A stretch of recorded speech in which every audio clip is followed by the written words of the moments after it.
Hello and welcome to this brief tutorial on creating footnotes in Chicago style.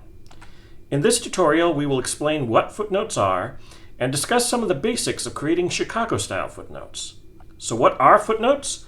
Well, footnotes are a form of in-text citation, in which the only part of the citation that is actually in the text is a small superscript number. That number links to notes that are found in the footer of the page, hence the name footnotes.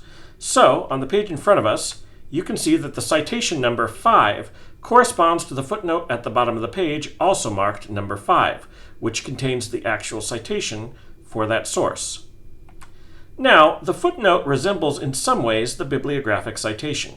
However, there are a few major differences you should keep in mind.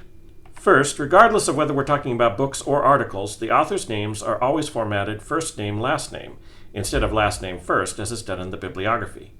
Next, in the case of books, all of the publication information is surrounded by parentheses. Each footnote also contains the page number where the information being cited is actually located in the source in question.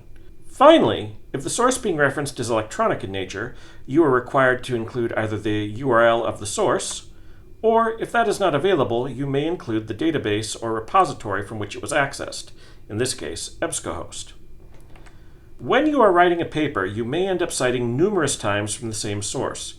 Instead of doing a full note citation for each footnote, Chicago allows you to do what is called a shortened note when you've already provided the full note citation in a previous note. For example, in the case of a book, the shortened note includes only the last name of the author, comma, the italicized title of the book, comma, and the page number being referenced. In the case of an article, the shortened note includes the last name of the author, comma, the title of the article in quotation marks, comma, and the page number being referenced. These are, of course, only basic examples of footnotes, which can contain a wide variety of information.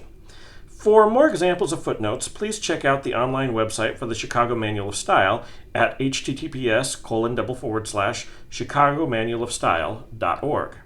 You can also reference the Chicago Manual of Style itself by typing Chicago 18th into one search. Finally, you can always contact the librarian for citation assistance. You can email us at libraryhelp@cpp.edu. Thank you for watching.